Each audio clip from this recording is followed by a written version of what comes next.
Have you ever wondered what could make Jesus, gentle and compassionate, step into righteous anger?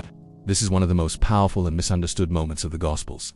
The day Jesus cleansed the temple changed everything, and what he did there is still speaking to us right now. Picture Jerusalem during the Passover, thousands of people filling the streets, the temple court crowded with noise, animals, and money changing hands. What should have been a holy place of worship had become loud, chaotic, and corrupt. Then Jesus walks into the scene. John 2:4-15 says, "And found in the temple those that sold oxen and sheep and doves, and the changers of money sitting. And when he had made a scourge of small cords, he drove them all out of the temple, and the sheep, and the oxen, and poured out the changers' money, and overthrew the tables." This is not the soft-spoken moment many people expect. This is authority. This is zeal. This is holiness on fire.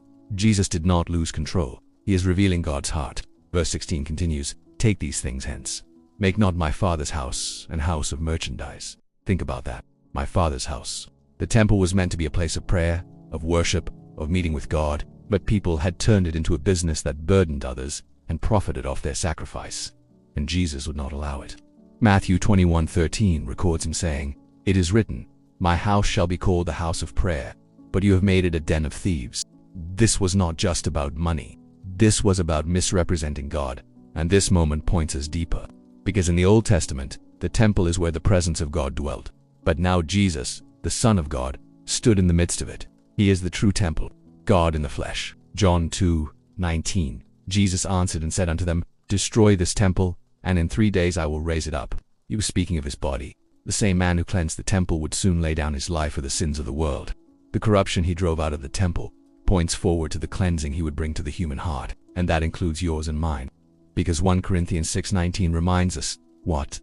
"Know you not that your body is the temple of the Holy Ghost which is in you, which ye have of God, and ye are not your own." This story is not just history, it is a personal invitation. Are there areas in our lives where noise has replaced worship, where busyness has replaced prayer, where other things have become more important than God? Jesus still cleanses. Not with anger against us, but with love for us. He breaks chains. He overturns what does not belong. He calls us back to holiness, to intimacy, to a true heart of worship. But notice, he entered the temple. He did not stand far away. And today, he knocks. Revelation 3:20. "Behold, I stand at the door and knock. If any man hear my voice and open the door, I will come into him, and will sup with him, and he with me." Will you open your heart to him today? The day Jesus cleansed the temple was not just about judgment. It was about restoration. It was about bringing people back to God. And that is the invitation still before you. Do not just watch this story. Read it for yourself. John chapter 2, Matthew chapter 21. Let it come alive in your heart. And if this spoke to you, leave a comment below and share what God is doing in your life, because he is still working, even now.